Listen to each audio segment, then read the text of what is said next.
أعوذ بالله من الشيطان الرجيم. بسم الله الرحمن الرحيم. الذين ينقضون عهد الله من بعد ميثاقه ويقطعون ما أمر الله به أن يوصل ويفسدون في الأرض أولئك هم الخاسرون. سورة البقرہ آیت نمبر 27. الذین ينقضون عہد اللہ من بعد میثاقہ. اس سے پہلے اللہ رب العالمین نے فرمایا وما یضل به الا الفاسقین، کہ اس مثال کے ذریعے سے اللہ رب العالمین صرف فاسق اور نافرمانوں کو گمراہ کرتا ہے. الذین، ان فاسقوں کو، ینقضون عہد اللہ، جو توڑ دیتے ہیں اللہ کے عہد کو، من بعد میثاقہ، پختہ کرنے کے بعد، ویقطعون، اور کاٹ ڈالتے ہیں، ما امر اللہ بھی، جس کا اللہ رب العالمین نے حکم دیا ہے، ان یوصل، کہ اس کو جوڑ دیا جائے، یعنی جس کا اللہ رب العالمین نے جوڑنے کا حکم دیا ہے اس کو وہ کاٹ ڈالتے ہیں. وَيُفْسِدُونَ فِي الْأَرْضِ، اور زمین میں فساد مچاتے ہیں. اولئک هم الخاسرون، ایسے ہی لوگ بڑا نقصان اٹھانے والے ہیں. اولئک، یہی لوگ، هم الخاسرون، نقصان اٹھانے والے ہیں. کیف تکفرون باللہ، تم اللہ کے ساتھ کفر کا طرز عمل آخر کیسے اختیار کر لیتے ہو؟ کیف تکفرون، کیسے اختیار کر لیتے ہو کفر، باللہ، اللہ کے ساتھ، وکنتم، حالان کہ تم تھے، امواتن، بے جان، فاحیاکم، اس نے تمہیں زندگی بخشی، ثم یمیتکم، پھر وہی تمہیں موت دے گا، ثم یحییکم، پھر وہی تم کو دوبارہ زندہ کرے گا، ثم الیہ ترجعون، اور پھر تم اسی کے پاس لوٹ کر جاؤ گے. هو الذی، اللہ وہی ذات ہے، خلق لکم، جس نے تمہارے لیے پیدا کیا، ما فی الارض، وہ کچھ جو زمین میں ہے، جمیعاً، سب کے سب، ثم استوى الی السماء، اور پھر اللہ رب العالمین متوجہ ہوا، ثم استوى، پھر متوجہ ہوا، الی السماء، آسمان کی طرف، فسواہن، پس ٹھیک ٹاک بنا دیا، 7 سماوات، 7 آسمان، وہو بکل شیء علیم، اور وہ اللہ تعالیٰ ہر چیز کا علم رکھنے والے ہیں. یہاں سے اللہ رب العالمین نے فاسقین کی 3 خصلتیں، مذموم خصلتیں بیان کی ہے. پہلی خصلت کہ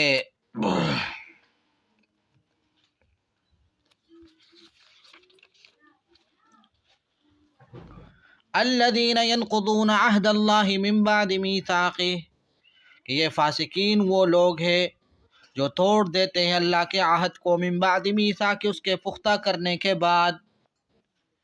تو یہ پہلی خصلت ہے. دوسری خصلت وَيَقْطَعُونَ مَا أَمَرَ اللَّهُ بِهِ أَن يُوصَلَ، اور جس چیز کا اللہ نے جوڑنے کا حکم دیا اس کو توڑ ڈالتے ہیں. وَيُفْسِدُونَ فِي الْأَرْضِ، تیسری خصلت کہ وہ زمین کے اندر فساد مچا دیتے ہیں.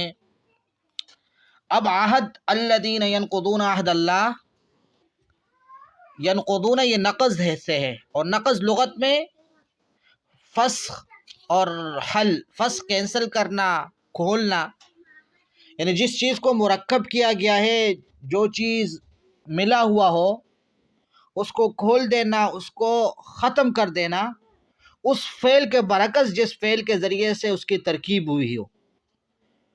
مثلا رسی کو کھولنا، نقض الحبل المفتول، اور یہاں پر یہ مجازن ابطال العہد کے لیے استعمال ہوا ہے، عہد کو باطل کرنا. اور عہد کی نسبت اللہ تعالیٰ کی طرف ہوئی ہے، یعنی اللہ کے ساتھ انہوں نے جو عہد کیا ہے اس عہد کو باطل کر دیتے ہیں، تو ابطال العہد مراد ہے یہاں پر نقض سے مراد۔ اور عہد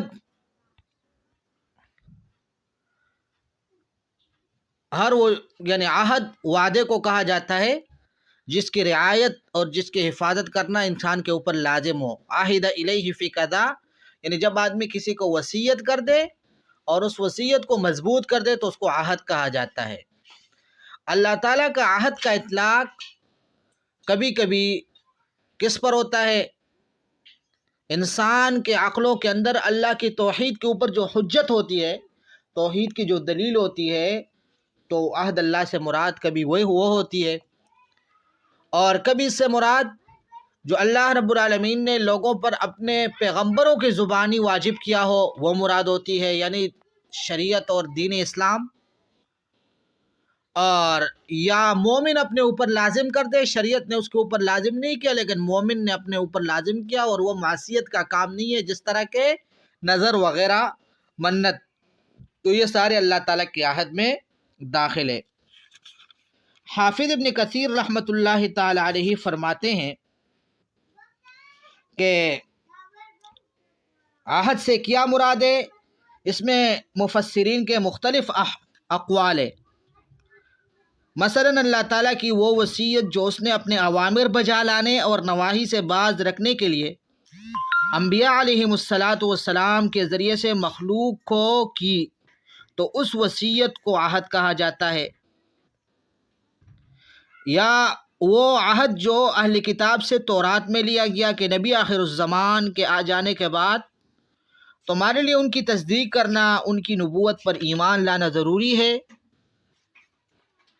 اور یا عہد الستو جو صلب آدم علیہ السلام کی صلب سے نکالنے کے بعد تمام ذریت آدم سے لیا گیا، جس کا ذکر قرآن مجید میں کیا گیا، وَإِذْ أَخَذَ رَبُّكَ مِن بَنِي آدَمَ مِن ظُهُورِهِمْ، اور نقض عہد کا مطلب عہد کی پرواہ نہ کرنا، تو یہ مراد ہے۔ میثاق توثیقہ سے، توثیقہ کا معنی تقویت اور مضبوطی، اور یہاں پر مراد یہ ہے کہ وہ چیز جس کے ذریعے سے اللہ اپنے عہد کو مضبوط کر دے۔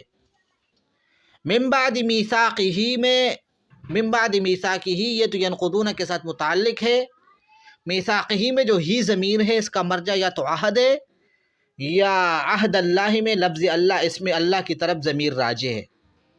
اگر عہد کی طرف ضمیر راجع ہو تو پھر ہم یہ کہیں میثاق یہ مصدر ہے مضاف الی المفعول، اور اگر اس میں اللہ یعنی لفظ اللہ کی طرف ضمیر راجع ہو تو اس صورت میں یہ پھر مضاف ہوگا مصدر فاعل کی طرف۔ تو بہرحال اس صفت کا خلاصہ یہ ہے کہ اللہ رب العالمین فرماتے ہیں کہ فاسقین کے ایک ذمیم خصلت یہ ہے کہ وہ اللہ کے کیے ہوئے وعدے کو مضبوطی کے بعد اس کو کاٹ دیتے ہیں، اس کی خلاف ورزی کر لیتے ہیں۔ اور دوسری ذمیم جو صفت ہے ان کی جو اللہ رب العالمین نے بیان کی، وَيَقْطَعُونَ مَا أَمَرَ اللَّهُ بِهِ أَن يُوصَلَ، وَيَقْطَعُونَ کہ وہ کاٹ ڈالتے ہیں، ما امر اللہ بِهِ ہر وہ چیز جس کا اللہ نے حکم دیا ہو، أن يُوصَلَ کہ اس کو جوڑ دیا جائے۔ تو یہ ہر اس توڑنے کو عام ہے جس پر اللہ راضی نہ ہو، ہر وہ توڑ جو اللہ کو ناپسند ہو وہ مراد ہے۔ پھر اس کے اندر قطع رحمی بھی شامل ہے، مومنین کے موالات اور دوستی سے اعراض بھی شامل ہے، فرض نماز کی جماعت کو چھوڑنا بھی شامل ہے۔ اسی طرح ایک آدمی باتیں تو بڑی نیک کرتے، اچھے باتیں، لیکن ہمارے صالحہ اس کے ساتھ نہیں ملاتا، تو قول اور فعل کے درمیان توڑ پیدا کرتے ہیں، وہ بھی اس کے اندر شامل ہے۔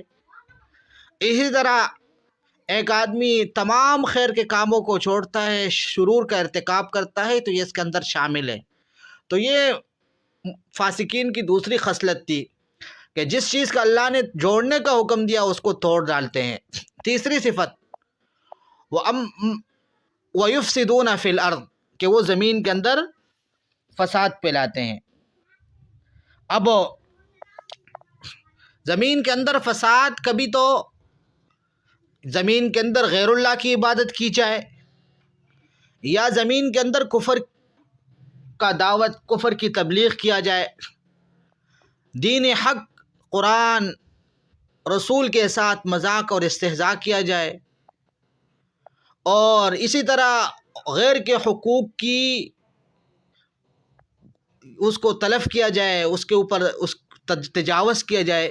اس کے علاوہ وہ امور جو اللہ رب العالمین نے حرام کیے ہیں ان کا ارتکاب کرنا زمین کے اندر فساد پھیلانا ہے۔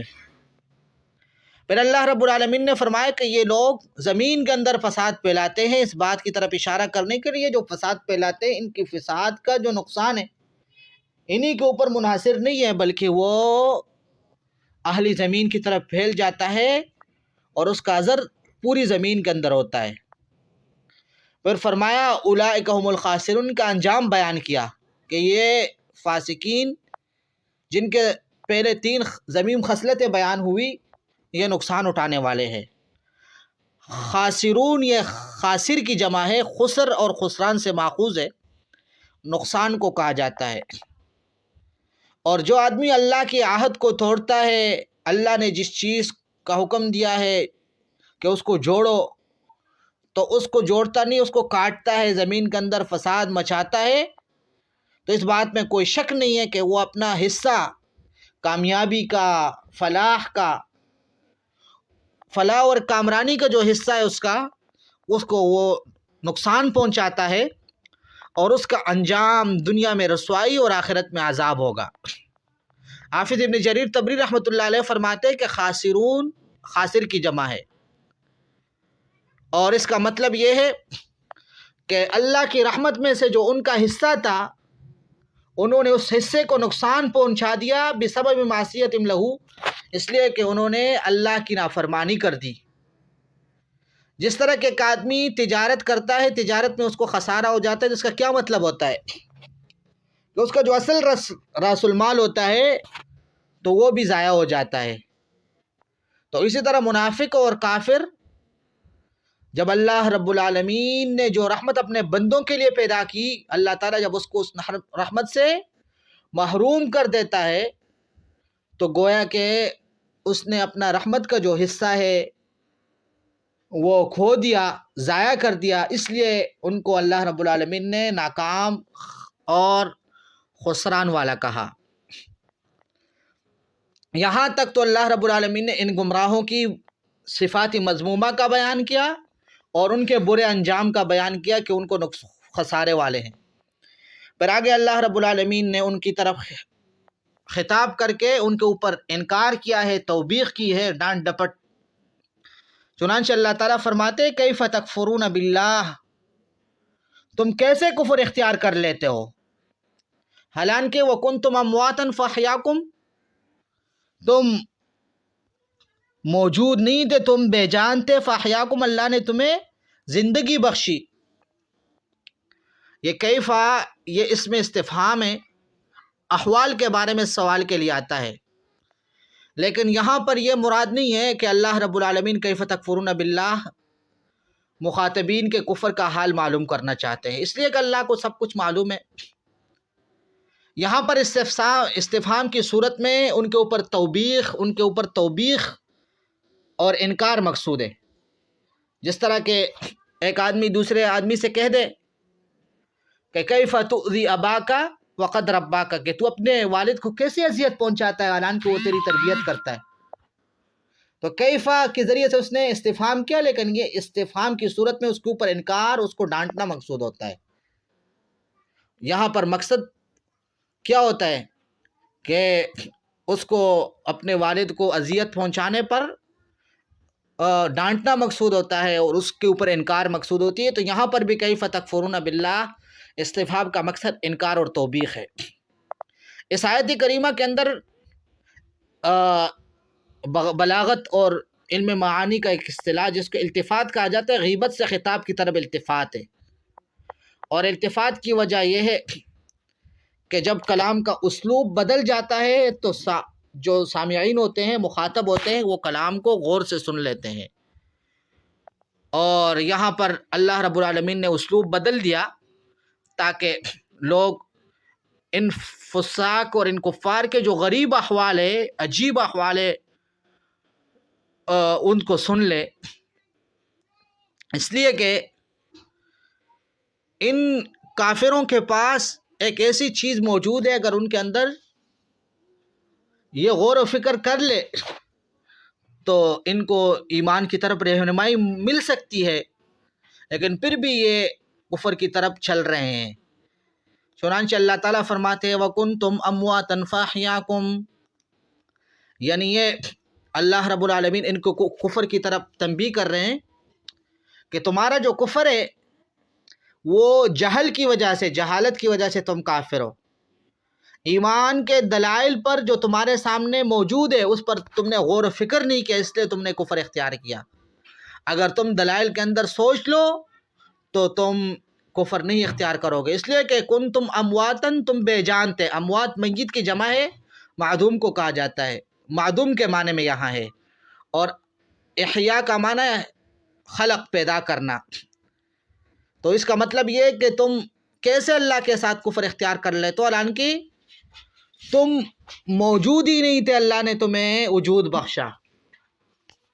جس طرح اللہ تعالیٰ دوسری جگہ فرماتے ہیں هل اتى على الانسان حين من الدهر لم يكن شيئا مذكورا، انسان کے اوپر زمانے کا ایک ایسا وقت گزرا ہے کہ یہ اس وقت لم يكن شيئا مذكورا، کوئی قابل ذکر چیز نہیں تھا، اس وقت اس کا تذکرہ ہی نہیں ہو رہا تھا کہ یہ بھی ہوگا. تو مطلب یہ ہے کہ تم اگر اپنے پیدائش کے اندر غور و فکر کر لو تب بھی تمہیں ایمان کی دولت نصیب ہو سکتی ہے. اور یہ بھی ممکن ہے کہ کنتم امواتن، اموات کی تفسیر کس، یا تو پہلے تفسیر ہم نے کی معدوم کے ساتھ کہ تم معدوم تھے، موجود نہیں تھے، اللہ نے تمہیں وجود بخشا.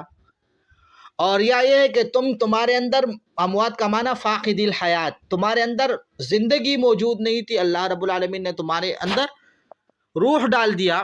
تو اس کا مطلب یہ ہے کہ جس وقت اللہ نے تمہارے ماؤں کے رحم میں تمہارا نطفہ ڈال دیا تھا اس وقت تمہارے اندر روح نہیں تھا، لیکن بعد میں اللہ نے تمہارے اندر روح ڈال دیا اور تمہیں احساس، حرکت، تفکیر اور بیان نصیب کر دیا.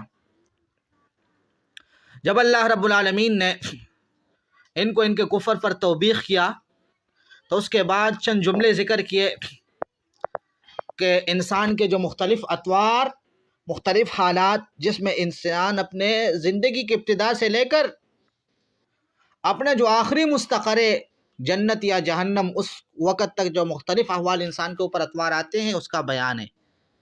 چنانچہ اللہ تعالیٰ فرماتے ہیں ثم یمیتکم، پھر اللہ تعالیٰ تمہیں مار دے گا، یعنی تمہاری روحوں کو جب تمہارا اجل پورا ہو جائے گا قبض کر لے گا. ثم یحییکم، پھر تمہارے موت کے بعد تمہیں دوبارہ زندہ کر دے گا. ثم الیہ ترجعون، اور پھر تم اسی کی طرف لوٹ کر جاؤ، کسی اور کے پاس نہیں. وہ تمہیں محشر میں جمع کرے گا، تمہارا حساب لے گا. اس دن وہ اپنے عدل کے مطابق تمہارے بارے میں فیصلہ کرے گا. فمن یعمل مثقال ذرۃ خیرا یرہ ومن یعمل مثقال ذرۃ شرا یرہ. اب یہاں پر اللہ رب العالمین نے فرمایا ثم یمیتکم، کہ تمہیں مار دے گا. تو یہ اماتت، یہ مارنا، یہ تو وہ کفار اور سب اپنے آنکھوں سے مشاہدہ کرتے ہیں کہ زندگی کے بعد موت ہے، کچھ عرصے کے بعد آدمی مر جاتا ہے، لیکن دوبارہ اٹھنا، دوبارہ زندہ کرنا، ثم یحییکم، پھر دوبارہ زندہ کر دے گا. تو اللہ رب العالمین نے قرآن کریم کے اندر اس کا خبر دیا ہے، اس کو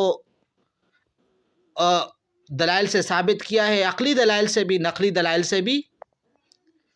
عقلی دلائل میں سے ایک دلیل اللہ تعالیٰ نے قرآن میں یہ بیان کی ہے کہ جس اللہ رب العالمین نے تمہیں شروع میں عدم سے وجود بخشا ہے تو اللہ تعالیٰ اس بات پر قادر ہے کہ موت کے بعد تمہیں دوبارہ وجود بخشے، تمہیں دوبارہ زندہ کر دے. اس لیے کہ پہلی مرتبہ پیدا کرنا یہ مشکل ہوتا ہے بنسبت دوبارہ زندہ کرنے کے. جب اس نے پہلی مرتبہ پیدا کیا تو دوسرے مرتبہ اس کے لیے کوئی مشکل نہیں ہے. اور دلائل نقلیہ ان میں سے اللہ تعالیٰ کے فرمانے ثم انکم بعد ذلک لمیتون ثم انکم یوم القیامت تبعثون۔ اور اسی طرح اللہ تعالیٰ کا یہ کہ اللہ تعالیٰ ارشاد میں فرماتے ہیں کہ قیامت کے دن اللہ تعالیٰ تمہیں دوبارہ اٹھا لے گا۔ یہ جو ارشاد ہے ثم الیہ ترجعون، پھر اسی کی طرف تم لوٹ جاؤ گے، تو اس فرمان کے اندر جو لوگ شر کی طرف مائل ہوتے ہیں، جو لوگ بغیر پرواہ کے گناہوں کا ارتکاب کرتے ہیں، تو ان کے لیے ترغیب ہے کہ بھائی ایک دن اللہ کے سامنے جانا ہے۔ اور جو لوگ نیک کام کرتے ہیں، طاعات کی طرف متوجہ ہوتے ہیں، تو ان کے لیے ترغیب ہے کہ انشاءاللہ تمہارے نیک کاموں کا صلہ تمہیں ایک دن اللہ کے سامنے مل جائے گا۔ ثم الیہ ترجعون، پھر تمہیں اللہ کی طرف لوٹ کر جانا ہے۔ صاحب جمل فرماتے ہیں کہ فاحیاکم میں جو فا ہے، یہ فا تعقیب کے لیے ہے، اور ثم تراخی کے لیے، جس طرح کہ اس کا معنی بھی ہے۔ تو فرماتے ہیں کہ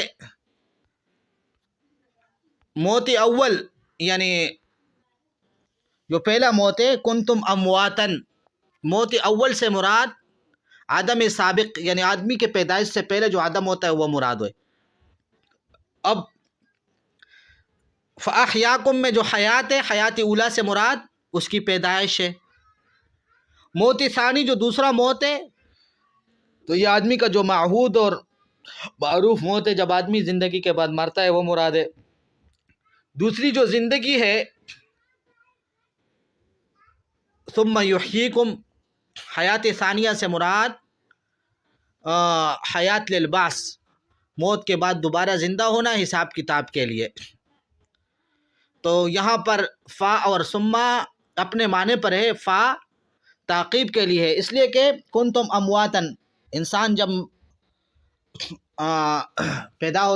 پیدائش سے پہلے اس کا جو عدم ہوتا ہے، تو اسی عدم کے ساتھ فاحیاکم، یہ فا متصل ہوتا ہے، تو اس لیے فا ذکر کیا گیا۔ پھر انسان کو جب حیات کی ابتدا ہو جاتی ہے تو ثم یمیتکم، پھر حیات کے ابتدا اور موت کے درمیان تراخی ہوتا ہے، اس لیے ثم استعمال کیا گیا۔ ثم یحییکم، ثم یحییکم، اور پھر دوبارہ تمہیں زندہ کیا جائے گا۔ تو یہاں پر جو دوبارہ زندگی ہے، تو اس کی اور موت کے درمیان بھی تراخی ہے، اس لیے ثم استعمال کیا۔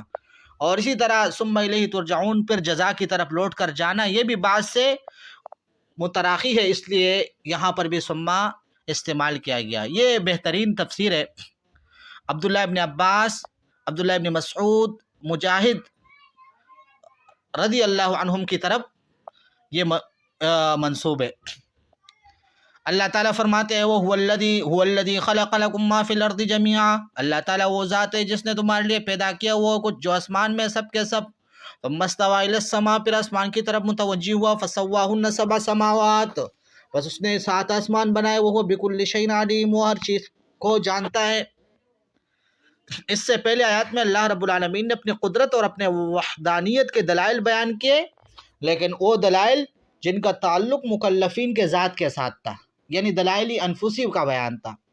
اور یہاں پر اللہ رب العالمین نے اپنے قدرت اور وحدانیت کے وہ دلائل بیان کیے جن کا تعلق کون کے ساتھ، کائنات کے ساتھ ہے، یعنی دلائل آفاقی کا بیان ہے۔ اللہ تعالیٰ فرماتے ہیں هو الذی خلق لکم ما فی الارض جميعا، کہ اللہ رب العالمین نے زمین کے اندر جو کچھ ہے، حیوانات، نباتات، معادن، پہاڑ، وہ تمہارے لیے پیدا کیے۔ اس نے تمہارے اوپر یہ انعام کیا ہے تاکہ تم دنیا میں ان چیزوں سے فائدہ حاصل کر لو، اور ان چیزوں کے ذریعے سے تم اللہ تعالیٰ کی فرمانبرداری پر مدد حاصل کر لو۔ علماء کرام نے اس آیت سے یہ بات اخذ کی ہے کہ یہ بات اس بات کی دلیل ہے کہ اشیاء میں اصل اباحت ہے، دنیا کی جو چیزیں نا اصل میں وہ کیا ہوتی ہے، اس سے فائدہ حاصل کرنا وہ مباح ہوتا ہے، جائز ہوتا ہے۔ ہاں البتہ اگر حرمت پر دلیل قائم ہو جائے تو پھر حرام ہوگا، لہذا اصل اباحت حرمت کی دلیل کی ضرورت ہے۔ پھر اللہ رب العالمین نے اپنے قدرت کے مظاہر پر آسمانوں کی پیدائش سے استدلال کیا ہے۔ ثم استوى الى السماء فسواهن، کہ اللہ رب العالمین آسمان کی طرف متوجہ، فسواهن 7 سماوات، ان کو ٹھیک ٹھیک 7 آسمان بنا دیے۔ وَهُوَ بِكُلِّ شَيْءٍ علیم، اور وہ ہر چیز کو جانتا ہے۔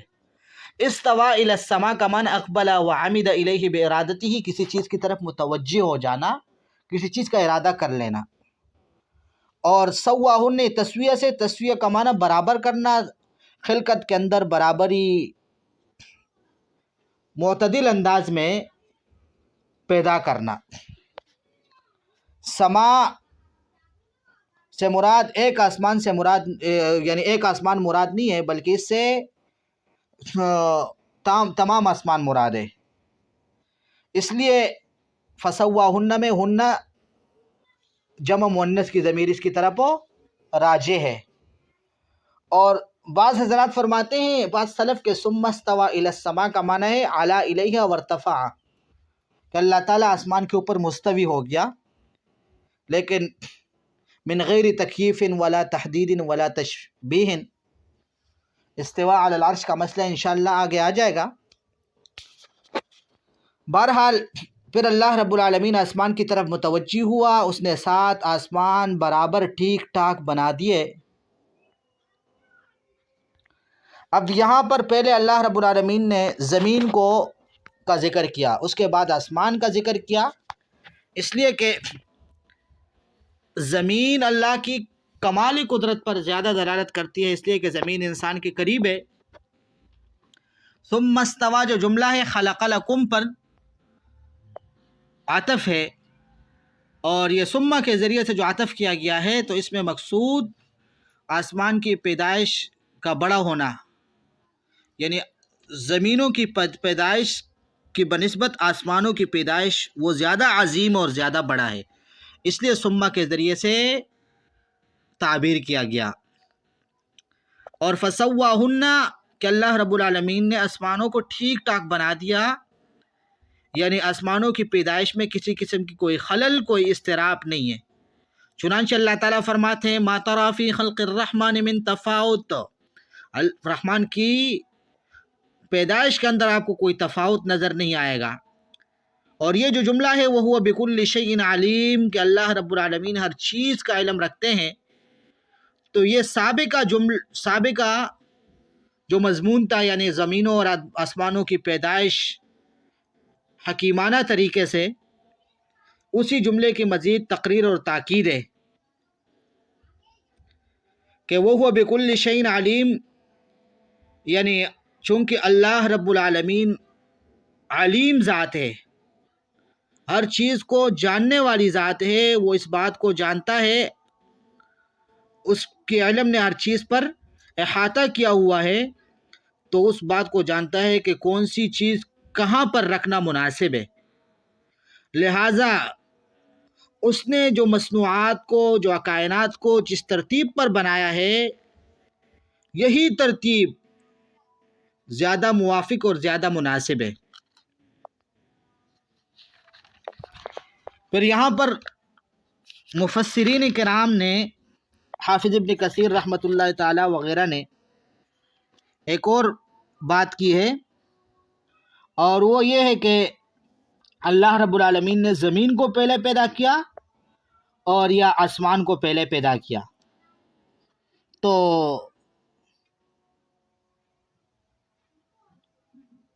اس آیت سے یہ معلوم ہوتا ہے کہ اللہ نے آسمان سے پہلے زمین کی تخلیق کی ہے، لیکن سورہ نازعات میں آسمان کے ذکر کے بعد فرماتے ہیں وَالْأَرْضَ بَعْدَ ذَلِكَ دَحَاهَا، زمین کو اس کے بعد بچھایا۔ تو اس کی توجیہ یہ کی گئی ہے کہ تخلیق پہلے زمین ہی کی ہوئی ہے، لیکن زمین کے مادے کو اللہ نے پیدا کیا، پھر آسمان کے مادے کو پیدا کیا، پھر زمین کو بچھایا اور ہموار کیا آسمان کے پیدا کرنے کے بعد۔ تو گویا کہ یہ یعنی صاف اور ہموار کر کے بچھانا، یہ تخلیق سے مختلف چیز ہے، اور یہ آسمان کی تخلیق کے بعد عمل میں آیا ہے۔